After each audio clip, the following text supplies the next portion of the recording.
Welcome to the NXT Podcast, your home for weekly NXT reviews and insight. The beautiful part of NXT is that when one dream ends, another dream begins. Find all of your NXT news, recaps, and analysis right here. So with that being said, we only have one question for you. Are you ready?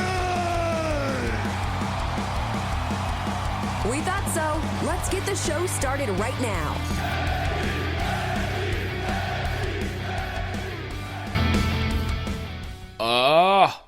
Ladies and gentlemen, welcome back to the NXT Podcast.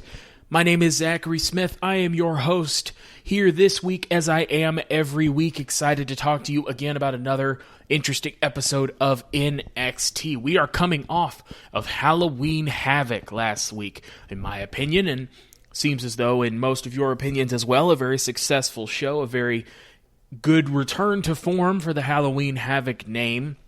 A name that WWE was always hesitant to use. You always got the feeling that Vince McMahon doesn't like using other companies' stuff. It has to be a WWE product. And so they never used it. But Triple H seems more open to that concept. And so we've gotten War Games, and we've gotten Halloween Havoc, and we've gotten a lot of interesting things going on in NXT that harken back to the past with their own kind of refiguring and polish. It was very fun. And so, in the old days of NXT, when we were doing a show after a pay-per-view or a network special or a special event, it would basically just be a recap show. Those days seem to be over as we generally just move forward. I much prefer this way because it would be very hard to do. One of the early episodes I did of this podcast was basically an hour-long promo for Johnny Gargano versus Tommaso Ciampa, and while that was a very good story, it was also tricky to talk about for 30 or 40 minutes. But this show shouldn't be hard to talk about. Now, you can always find me on Twitter first. I am at ZachNXT. That's at ZACHNXT. We are always talking about wrestling or other fun things, some not so fun things over there. I usually get my topics from Twitter. You can hit me up over there. Let me know what you like, didn't like from this week in wrestling. I'd love to hear from you. Now, usually we talk about the news and notes, what's going on in the world of wrestling. I was at work, and I was listening to podcasts, as I often do at work. And in this case, I was listening to Corey Graves' podcast. The name escapes me at the moment. I don't always listen to it, but depending on the guest, I will. And here, very recently, he had Mustafa Ali on, the now leader of Retribution, the former SmackDown hacker, so on and so forth. And I've always really liked Mustafa Ali. He generally, at least he would, cut promos that he seemed to film himself. They were always outside. They were always very different, very cool. And he's obviously fantastic in the ring. And very much a unrealized talent or an untapped potential star that they never really do anything with. And there's a few interesting things going on in this podcast that I thought it would be fun to talk about. So he's talking about his early days becoming a wrestler, basically having to leave his pregnant wife in Chicago because he had to move to Tampa when he got signed by WWE. It's a great story. You should go listen to it. They do talk about that story that we are all familiar with, I imagine, where Mustafa Ali was supposed to be the one in the Elimination Chamber, not Kofi Kingston. And essentially what happens is Mustafa Ali has a match with Randy Orton, and Randy Orton, I believe while he was stomping him, messed him up. He got hurt. And he said it wasn't anyone's fault, but that's what happened. And he basically thought he was fine, thought he could push through. And then one of the referees came by him and asked him if he was okay. He said, uh-huh. And then the referee, he said correctly that, you know, he told the doctors, and doctors had him come to the back to check it out. And he says that he was sitting and he was basically gripping both sides of the table because he just knew that if he let go of the table, he was going to fall over. And I believe the doctor said, let me see your hands, and he put up a big stink about it and had to show him his hands. And as soon as he showed him his hands and let go of the table, passed out, fell over. So obviously he was not going to be able to compete on SmackDown in the gauntlet match or Elimination Chamber. He posits that he would have won that gauntlet match and he would have put on a show at Elimination Chamber. And he talks about the fact that he has no bad blood towards Kofi Kingston for that. It just really sucked. He doesn't like what ifs, but they're unavoidable. He said the problem that he had is not so much that he got hurt, but the fact that when he was ready to come back, you had a lot of potential stories. You had a story with Daniel Bryan, who when he was the WWE champion, was Ali's first match on SmackDown, just about. And he's probably a big part of why Mustafa Ali got to the main roster. And then you have a story there. You have a story tailor-made with Kofi Kingston. I got hurt, you got successful. That would have been a great story, and I think would have been some great matches. You also had a story with him and Brock Lesnar. He was on the ladder about to grab the briefcase, Mustafa Ali was, at Money in the Bank. And Brock Lesnar decided, though he was not in the match, he was going to come down to the ring. Brock Lesnar gets the briefcase. I don't think that that's how that... A couple of things, now that I think about it. One, that's certainly not how that match works, that you can just come in and just do whatever. That can't be how that works. But if it is, why doesn't every Money in the Bank match have literally everybody from the roster just come into the ring and try and win? Because if Brock got to keep it, that means you don't have to be in the match, you just have to bring the briefcase down. And that's a rule that I never would have thought of. It's the kind of thing where if I were listening to somebody fantasy book something and they suggested it, I would stop listening to them. But it's a thing that happened. So you had a story with Brock Lesnar. Now, I'm not so naive to think that you're ever going to do a story between Mustafa Ali and Brock Lesnar. But the point is, there were a lot of potential stories, and the WWE didn't seem interested in any of them. So they do the SmackDown hacker thing, and then they do the WWE thing where they get bored with something, that's their idea, and just stop doing anything with it. They're at some point going to say that this was all part of the grand story. It wasn't. It definitely wasn't. And then he's talking about retribution. And he was talking about the promo that he cut just, was it this week? Where he basically, the important line from it was that this company couldn't figure out how to make $1 with a guy named Mustafa Ali. And I understand I'm saying that differently. He pronounced it differently in the promo when he was talking about it. I don't know the significance of that, but he basically said he was kind of laughing at the idea that wrestling fans have focused only on the fact that, oh, the masks look stupid. And then he said that they are actually symbolic. And he said that he's saying people can't make $1 with somebody named Mustafa Ali and people can only focus on, yeah, but that mask behind him looks stupid. And they basically go on a couple-minute old guy rant of people today have no attention spans. They want the answers right away. Just let us tell the story. And this is the moment of the podcast that made me decide to talk about this. I would like to preface this by saying that I am a huge Mustafa Ali fan. I thought that that was a great line in a otherwise forgettable promo. That's not his fault. It's the fault of the terrible story that they are having them tell. Now, the problem I have here is that a lot of times with wrestlers, and this isn't even just older wrestlers, this is really, it seems a good amount of wrestlers. What will happen is WWE will be telling us a terrible story. And I don't mean to overreact when I say that. Usually stuff is closer to the middle than it is great or bad in WWE, but they'll be telling us a terrible story. Say, for example, a group of short people dressed in ninja gear shows up and starts lighting things on fire, but only safely in the parking lot, and occasionally attacking, but not at pay-per-views because they're considerate. And then the actual members who suddenly have a growth spurt and show up and have dumb masks on that I still do not understand the point of, despite it being so deep and so meaningful. And then they accomplish precisely nothing. They're drafted to Raw when they shouldn't have been. They get Mustafa Ali as their leader. Awesome. Love that part. The next week there is no promo. There's nothing. They interrupt The Fiend and Alexa Bliss. The Fiend and Alexa Bliss are so concerned that they do not even move. They just teleport away, and then The Fiend interferes in their match with the Hurt Business and lays them out.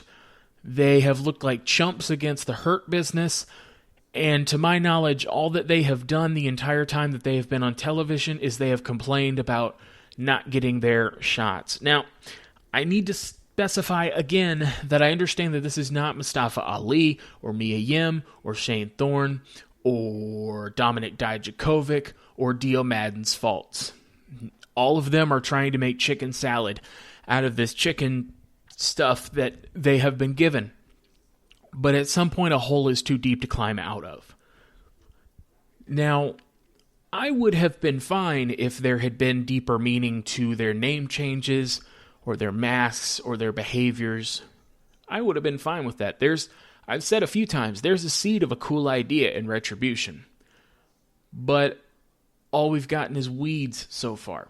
And it's very easy to sit there and say, oh, fans just said, oh, their masks look stupid, and condense that to be their only problem. Our problem with Retribution is not so much that the masks look stupid, though they do. It's that they are pointless, they look like losers, they sound like a scorned lover in high school writing poems. They are completely ineffective. It's not that we want the story right now and we have no patience. I think people misunderstand that. It's that we don't want to sit around and watch your bad story. We want this to be over, not because we want to see the ending. We want it to be over so everybody can go their separate ways. This is a group of people that never explain themselves. Somebody on Twitter put up several posts of why each member of Retribution was wronged, and that's why they're in. And I think Mia Yim quote tweeted it, and now they're just acting like that's what it was, though they never explained it. Mia Yim was a competitor in NXT. She, not too long ago, had a one-on-one match with Charlotte Flair for the women's title, and she was, the way they booked it, not even close to a contender.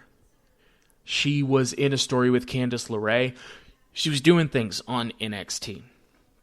Mercedes Martinez was too. She was lucky enough to be sent back to NXT.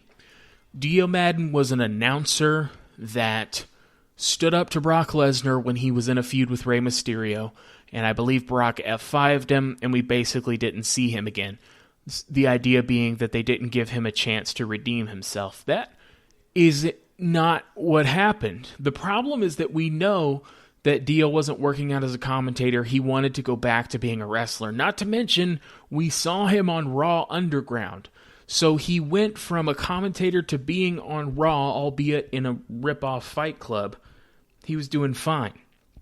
Pointed out that Dominik Dijakovic was attacked by Karrion Kross, choked out while Keith Lee just looked on, and then Keith Lee just went to the main roster and didn't give it a second thought, except that the reason Keith Lee didn't do anything is because while he was in a chokehold, Dijakovic said, no, don't get involved, so Keith didn't. He then went on to fight Karrion Kross, motivated very much by the fact that Dijakovic was attacked. Dijakovic didn't reappear because he was going to the main roster.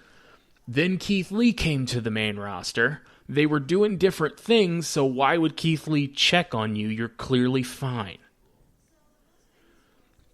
Shane Thorne, now Slapjack, was on Raw. I'm going to be honest, he's not super interesting, so I don't really know what's up with him.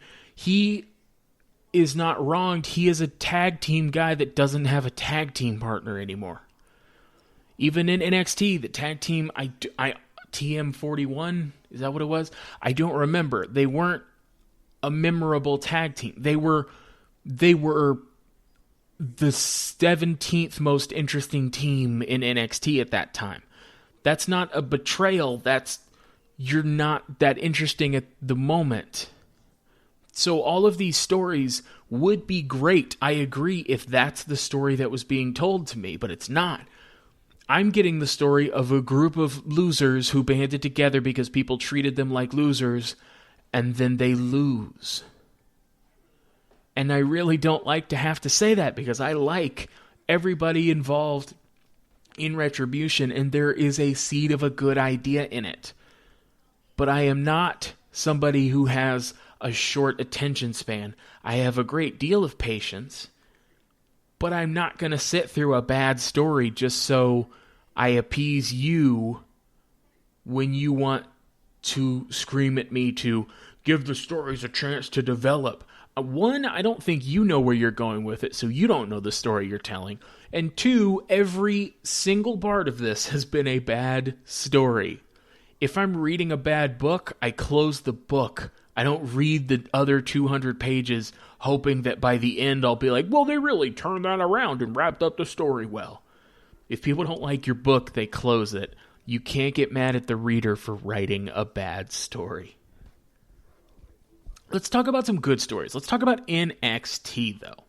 Ember Moon is out first to kick it off. There's a quick recap of some of the highlights from Halloween Havoc last night. Dakota Kai is out next, flanked by Raquel Gonzalez, fresh off of her loss at Halloween Havoc.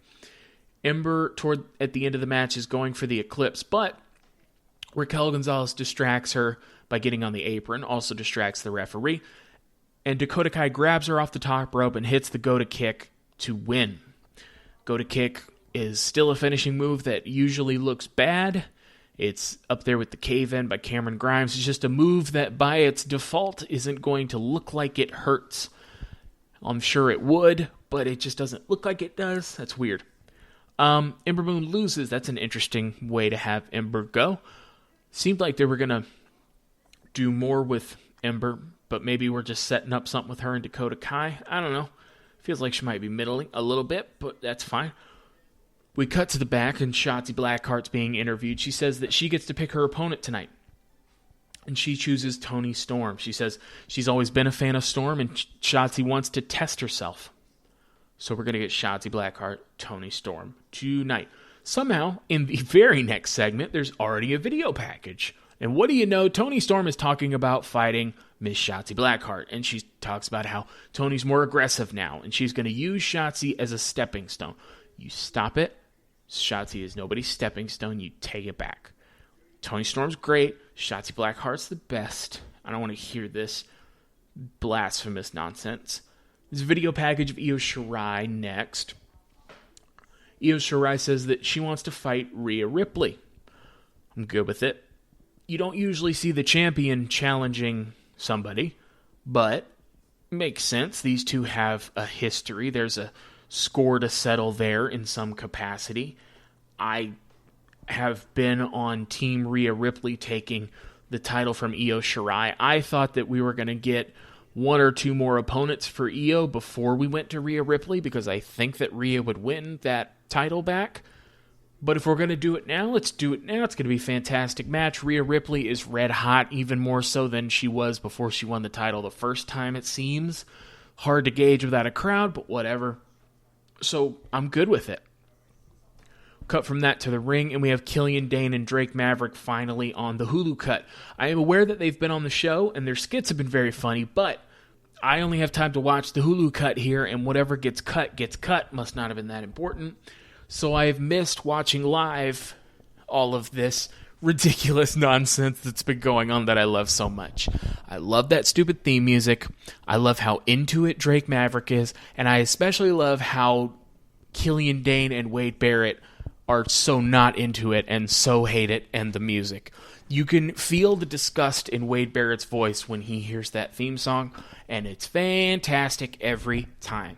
Reminds me of Corey Graves when he was in NXT anytime Elias would come on, and he would just hate it so much, and it was always great.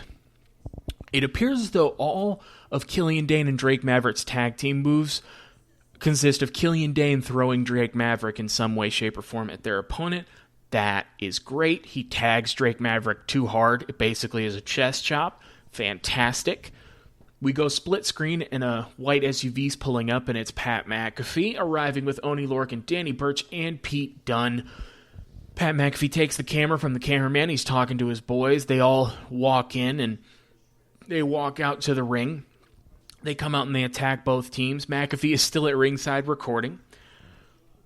Small detail you might not have noticed, but the guys hit the enhancement talent team first. They're outside the ring. So technically the enhancement talent win. If you and I are fighting in a match, if somebody comes in and they hit me, I win by disqualification. If they hit you, you win by disqualification. So this enhancement team, whose name I did not catch, technically won this match. Now, everybody's now in the ring except Pat McAfee. And for just a second, they show a shot of Pat McAfee shooting the action. And behind him, you can see that the enhancement talent team is now on the entrance ramp about to walk to the back. And one of them is selling, and the other is selling but also has his arm raised in victory because he is still taking this disqualification win as a total celebration moment. And it was for a split second, and I don't know that you would have even noticed it, but it made me laugh hard that this dude was like, that's right, I win. That's fantastic. Pat McAfee says this is the greatest four men to ever come together in the history of the wrestling business. Now, I actually saw that quote on Twitter from WWE's Twitter account. MVP tweeted something to the effect of, that's funny, talking about, obviously, the Hurt Business, and then Adam Cole added, yeah, that is funny. It's at this point that I remark that Pete Dunne looks like a kid whose mom is making him go to the store with him and he really doesn't want to. That is Pete Dunne's face all the time. And I'm good with it because McAfee, Oney Lorcan, and Danny Burch are always chumming it up. And Pete Dunne is done smiling. Pete Dunne is too ripped now to smile, and I'm fine with that. He's never been a big smile guy, if I remember correctly. They go to hang up, or start to hang up a banner. It's an Undisputed Era banner in memory of the group because Pat McAfee says they ended them. McAfee starts running down some of the history of Undisputed Era. They talk about Roderick Strong turning on Pete Dunne in that tag team match to join Undisputed Era, which is a good thing to say so that there's a reason Pete Dunne joined this weird group. They end up taking a vote, and they decide not to hang the banner, but to throw the banner in the trash. So they grab a trash can that's conveniently located next to lighter fluid, and Pete Dunne conveniently has a lighter. And they put the garbage can in the ring, they put the banner in the trash can, and then Pete Dunne puts lighter fluid in the can and then lights it on fire. A couple things. Pat McAfee is a really good talker. He's really good at being a heel or a bad guy. You wouldn't necessarily have thought that. I knew he'd be a good talker. I didn't know that they would make him a heel, and I didn't know how he would do. He is a born heel and a great talker. He's a great addition to NXT. I always look forward to his segments. That being said, this segment was too long.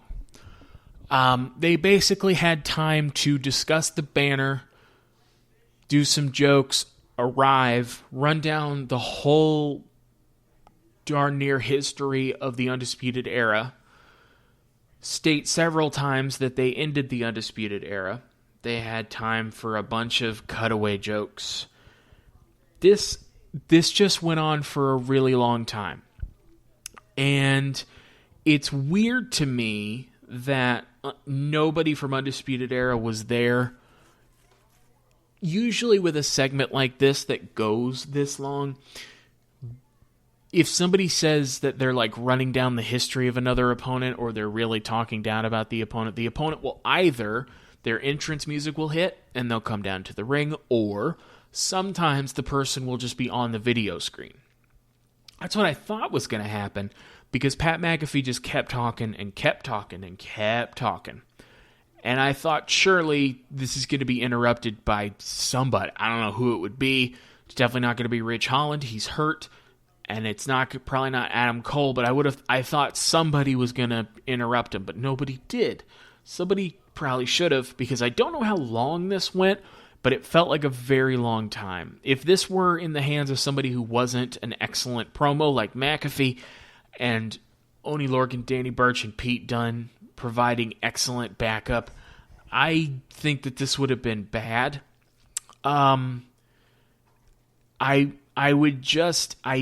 It just dragged on for me. I tuned out a couple times just because it was going and going and going, and I kind of got the point without it going that long. And it's also just weird when the person being run down isn't there. I'm fine with them selling the beatdown that they got, Undisputed Era. So that's not a bad thing. It's just weird when you talk trash about somebody, especially for that long, and they're just not there.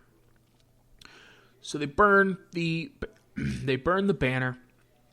They're all about to get back in the SUV, and Killian Dane runs up and he attacks Pat McAfee, because what you're not going to do is attack Killian Dane and then run away. Drake Maverick was not there. So Killian Dane's beating down McAfee, but then the other three jump onto Killian Dane and start beating him down. Pete Dunne hits Killian Dane until Killian Dane is basically... it's weird to explain with words. If you were to open your car door and then sit with your back against the car, so you're sitting on the ground, you're looking at the door, and your back is to where the door would be, but it's open. Like if the door were slim, you'd be wedged in the car. And then Pete Dunne kicks the driver's side door, slamming it into Killian Dane. Looked brutal. I liked that it was Pete Dunne that did it. It seems like the dynamic we have going here is that Pat McAfee is like a rich kid who bought some friends. Oney Lorcan and Danny Burch are kind of the goofballs that have been looked over and now weaseled their way into being champions. And Pete Dunne is the super serious one who doesn't even really seem to maybe like them. He's just here to hurt people. And I like that it's a Pete Dunne that clearly wants to hurt people. He stomped on Kyle O'Reilly's arm the other week. He's now tried to kill a guy with a car door. And even McAfee was joking that, like, that was a little bit too far. We'll talk it out. I think there's some interesting seeds being planted already with the group, and that Pete Dunne doesn't seem to fit. He's a little intense for this group, but I dig it. So they all jump in the car and drive off. Cuts over to Cuts over to Killian Dane, and Killian Dane is bleeding from the mouth bad. Like, they do the WWE version of blood, which is to say they're not going to blade, but they can, like, movie magic some blood. So they cut over. Killian Dane's laying on his side on the pavement, and there's like a pool of blood where it would have come out of his mouth, kind of thing. So that's a situation where you kind of want to have blood. It's somebody kicks a car door into your face, something's gonna I don't know what specifically, but something in there is gonna bleed from that car door. So they messed up Killian Dane.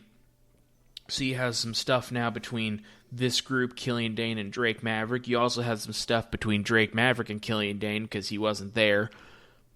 It's cool. I dig all this. And I love what it does for Pete Dunne. Johnny's at home. He has the North American title next to him. He's playing, I don't know if it was Chutes and Ladders or what it was. It's a game that has a wheel, and Johnny's saying how much he loves wheels because he said before last week that he hated wheels. He won, so now he loves wheels. Johnny's a great heel, and he's great. He's saying that he loves wheels and that he loves making history, being the first two-time North American champion. His phone rings, and the Scream mask guy says, "They're in the house." And then Johnny says, "Yeah, I know, you're right next to me." And it cuts over, and Scream is right next to Johnny. that registers to me like something that was going to be a joke. It's one of those jokes where they forgot the funny part. That's fine. You're not going to hit every time. Sometimes WWE thinks stuff is funny that I don't. This is fine. I do like that Johnny said that he's going to defend the title next week against a worthy opponent. I like that because if Johnny gets to pick, it's definitely not going to be a worthy opponent, and I just can't wait to see who he picks. He talks about how people think that he can win titles but not defend them successfully. What are you going to lose it on your first title defense?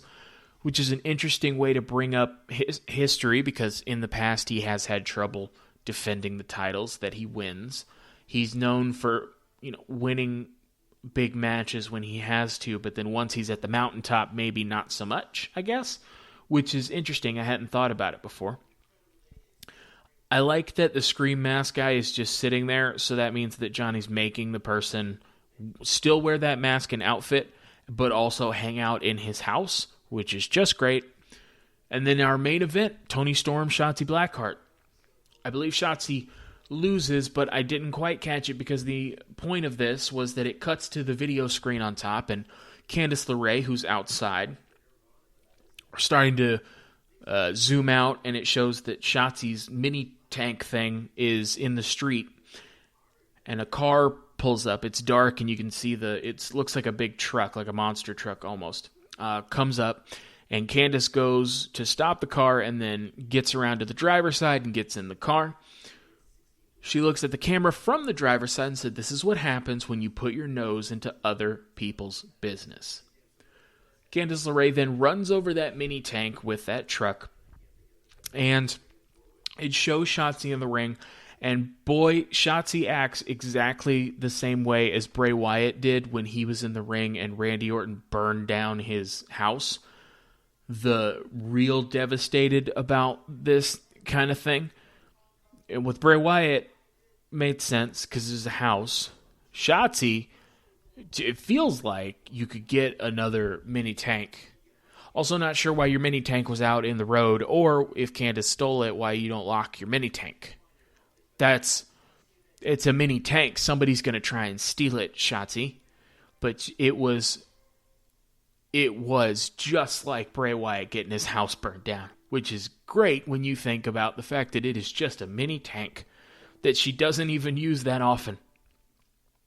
So she runs over the tank, looks back into the camera, said, "You stole the women's championship from me. We're even." And then the Scream Mask person is in the back seat, so it seems as though there are indeed two different Scream Mask people. Presumably Indy Hartwell for Candice and Austin Theory for Johnny. This is really good. Last week, the Scream Mask lady was carrying Candice LeRae up the ladder when Shotzi Blackheart interfered and grabbed Scream Mask and basically did the electric chair drop and got them out of there. She didn't directly cost Candice the title in that she didn't knock Candice off the ladder or anything, but she did take away the person that was helping Candice to win the title. So I like that. That's important. I like that Candice came back and took something from her. Now we have a story with Candice and Shotzi. And it makes sense. If you cost me a match, even though I tried to cheat, if you cost me a match, I'm going to do something to you. Awesome. Love it. Toni Storm then comforts Shotzi in the ring as Shotzi's very upset about her miniature tank. It is funny to see two people wrestle a really good match, and then one person has to comfort another person specifically because their mini tank got run over. That's one of those things that if I had to explain this to a non-wrestling fan, there's no way I'd get through it. They wouldn't listen to the whole thing. Actually, this wasn't our main event, but in fairness to me, we cut to Velveteen Dream in the ring, and you guys know how I feel about that. I have a tough time separating art from artist, and I don't know what did or didn't happen, but everything feels weird now when I see Velveteen Dream. So I don't generally watch his stuff, and it sucks because Ciampa's out next. We're telling some version of a story between Ciampa, Dream, and Kushida, I would assume. So I like watching Ciampa, but be honest, I didn't watch it. I fast-forward it to Ciampa hitting the fairy tale ending and winning. I've said before that just for me personally, I don't know how you feel, but the stuff with Velveteen Dream feels swept under the rug to some degree. I don't know what did or didn't happen. It just makes me feel uncomfortable, especially given the nature of the gimmick in the first place. It's kind of an in-your-face sexuality thing, which now felt like it wasn't going to work on the main roster because it feels like gold dust, but now feels uncomfortable, and so now I am uncomfortable watching his matches. Maybe one day we find out everything was not true, and we can go from there, but for now, I don't like watching wrestling with people who make me feel uncomfortable, so I don't. And sorry I missed the match, but you can always check it out yourself as well. But that means with that match that NXT is over for the week. So that means my time is almost up. I do hope you have enjoyed the show today. Obviously a step down from Halloween Havoc, but we do have some interesting things going on. Breezango's challenging for the tag team titles next week, and Johnny Gargano defends the North American title against his presumably hand-picked opponent. So we should have some fun stuff. With my time almost up, I do want to remind you can always find me on Twitter. I am at ZachNXT. That's at ZACHNXT. Again, we're always talking about wrestling. I usually get my news and notes stuff from there, so anything you want to hear on the show, you can let me know over there. In the meantime, this means I will see you next week. I have been Zachary Smith. You have been fantastic as always, and thank you for listening.